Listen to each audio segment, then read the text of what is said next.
And this is my price action trading course. This module is about the market cycle. The market's in a never-ending cycle, alternating between being in a trend and a trading range, and then a trend again. When it's in a trading range, it can break out in either direction. The trend can be up or down. It does not matter what the direction of the trend was before entering the trading range. Every trend is composed of a breakout phase, which is an initial big trend bar or series of trend bars, and then a channel phase when the market starts to have pullbacks but still contained between a couple of lines.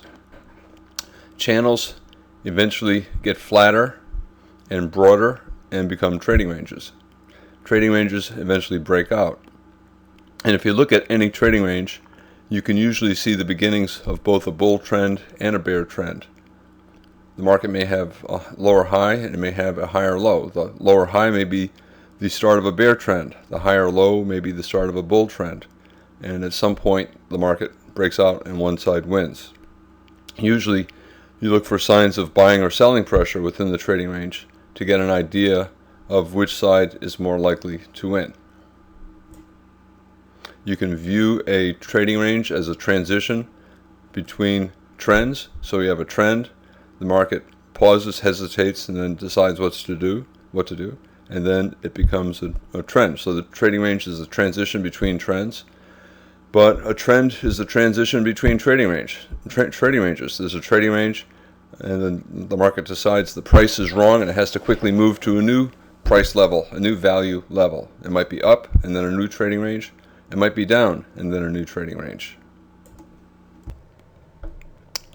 The trend can be strong, like a breakout, a series of very large bull trend bars, for example, in a bull trend, or it can be weak and contained within a channel, overlapping bars and pullbacks.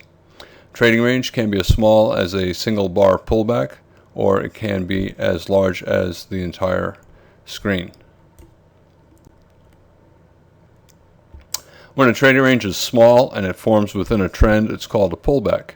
And when it's a pullback, it's part of the trend. It's a pause in the trend, and you believe that the trend will resume, that the breakout will be in the direction of the trend.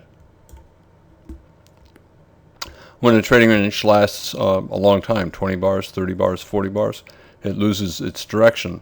The trend is too far in the past, and the effect that the trend has on the market is too remote. And at that point, the breakout can be in either direction. The trading range means that the trend has lost its influence over the market.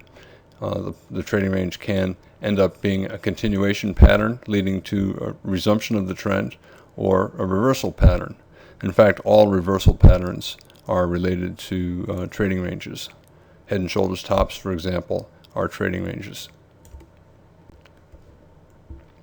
A pullback is simply a small trading range that is a pause in a trend, and you're assuming that the trend will resume, usually within a bar or two, sometimes 20 or more bars.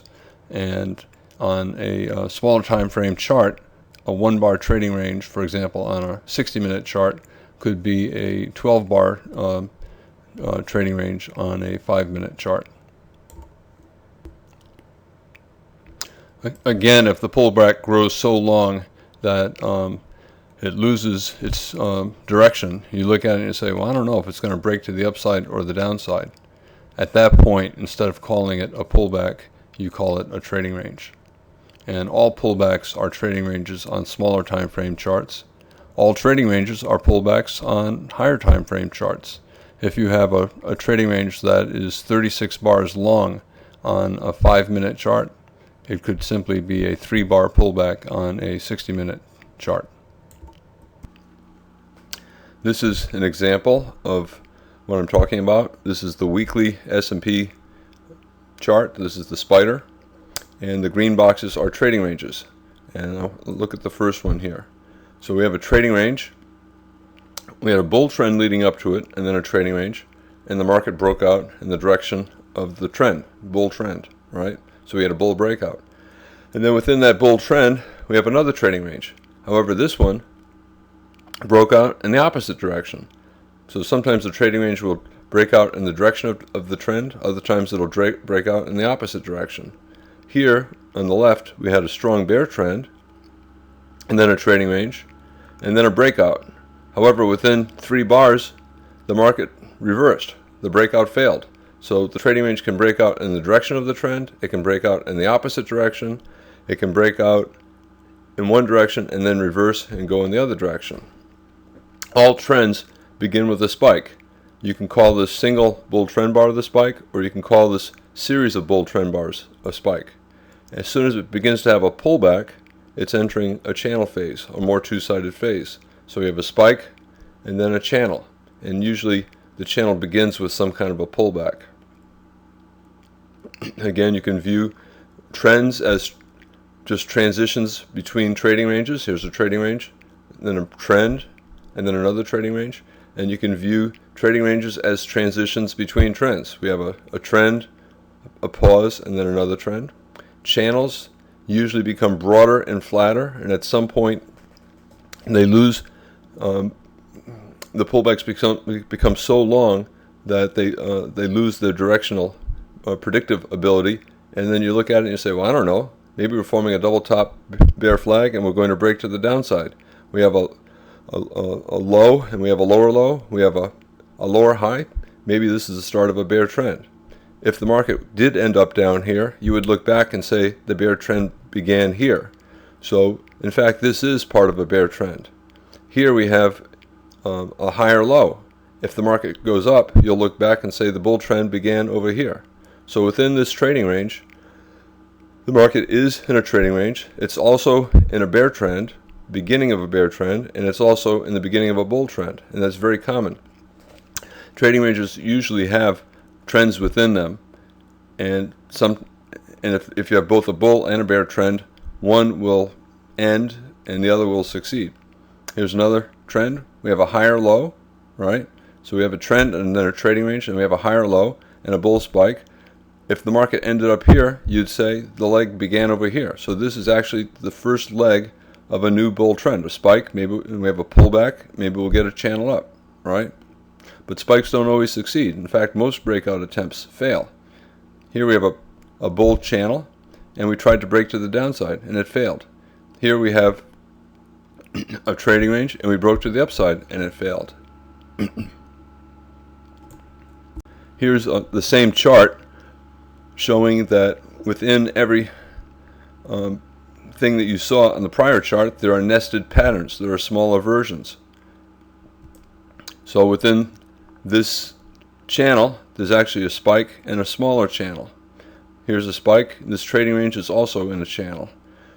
On every time frame, the market is both in a trend and in a channel. You can look at any segment of the chart, and if you go to a higher time frame chart, it's something else. So here we have a bull trend, but for a while we had the start of a bear trend. In fact, you could call this a small bear trend. And it's also a trading range. And within every trading range, there will be trends. Here's a small spike and channel. Every part of the chart is always either a trend or a trading range. Every bar is either a trend or a trading range. Here's a 1-bar trend. A doji bar, it's a small body, it's a 1-bar trading range. So everything is either in a trend or a trading range on every time frame, every type of chart. It doesn't matter. You have to understand that this is what the market does, and if you know where you are in the market cycle, you can use trading techniques that are appropriate and give you a better chance of making a profit. So if you're in the spike phase of a trend, once you decide, yeah, this is going up, you have to get long, right? You cannot say, well, maybe I'll wait for a pullback, because sometimes the pullback does not come for a long time. Here's another example. Yes, it's in a trading range, but we're starting to get a series of bull bars, and we broke out of this bear channel. Once you decide that, yeah, I think the market's always in long, you have to get long, because sometimes the pullback does not come for a long time. Once you decide that it's in a trading range, you have to decide, well, it's probably going to go up and down for a long time. I better buy low and sell high, and I better not hold my position for long, because it'll come back to my entry price. So if I buy here and hold, it comes back here. So once you decide it's in a trading range, you got to buy low and sell high. You can sell high to take profits on your longs. You can also sell high to go short. And when it comes down again, buy low, sell high. You buy back your shorts to take a profit, and you also might buy to go long. But if you hold, invariably the market will come back to your entry price. So if you bought here and held, it would come back to your entry price, and your profit would disappear. If you sold here and held, it would come back to your entry price, and your profit would disappear. So the best way to trade in a trading range is to scalp. Buy low and sell high. Here's a 60-minute chart showing a spike phase, a strong bull trend, followed by a channel phase, a weak bull trend. And channels are usually followed by trading ranges. The channel evolves into a trading range. So we have a bull channel, and then more sideways, and the entire screen becomes a trading range. Within the trading range, there's a bear spike, a gap, and a series of bear bars, followed by a channel down. And then there was a bull spike, a series of very strong bull trend bars, and then a broad bull channel. And within each part of the trend, there are smaller elements. There are nested patterns. So within the channel, there's a bear spike going down, here's a bull spike going up, and a channel. A bull spike and a channel. There's a bear spike, and within the channel, there's another bear spike, and then a smaller channel.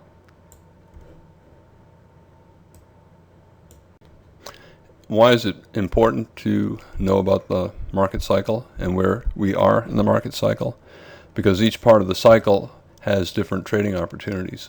And if you know where you are in the market cycle, a breakout phase, a channel phase of a bull trend, the approaches that you use to trading are different from those that you would use in a trading range.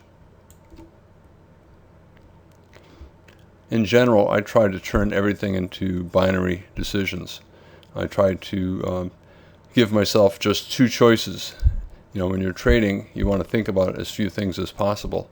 And one way to do that is to try to structure your analysis in a way so that every decision only has two possibilities. An example of a binary decision in a bull market is whether the bull trend is a trend within a actual bull trend, or is the rally simply a leg within a trading range. And that's important to distinguish because you trade those two rallies differently. In a bull trend, you're only looking to buy, and you should be swinging at least part of your trade. If it's a bull leg within a trading range, it's good to take the buy signals. However, if there are strong sell signals, especially if there are second entry shorts, you can take those as well. And within a trading range, in general, the focus should be on scalping instead of swinging. In a strong bull trend, that's the breakout phase. I also call it a spike. You need to get long immediately. You should, in general, if it's a bull trend, you should buy at least a small position at the market. A lot of times you look at it and you say, wait a minute, the spike is so big, my stop has to be far, far away. That's right, that's where your stop has to be. But the reward is so large that it's worth it to take at least a small position and use the wide stop.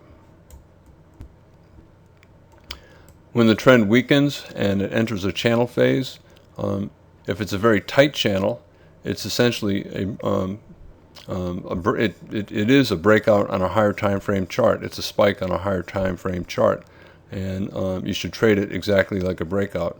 So when a channel is very, very tight and very vertical, very small pullbacks, trade it just like a breakout, a strong bull trend, and only look to buy.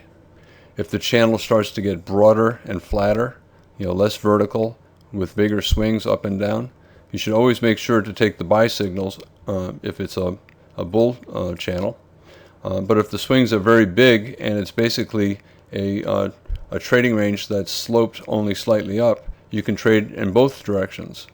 And in that case, the more it resembles a trading range, the more you should trade it like a trading range. BLSHS, buy low, sell high, and scalp. If the market's going down, also binary decision. It's a bear trend or it's a bear leg within a trading range. And again, you trade them differently. If it's a bear trend, only look to sell and try to swing at least part of the position. On the other hand, if it's a bear leg within a trading range, you definitely should take the sell signals. But if the buy signals are strong enough, especially if there are second entry buys, you can take them as well. And again, if it's a trading range, it's better to be scalping. If the market's in a very strong bear trend, the breakout phase, the spike phase, you need to get short immediately.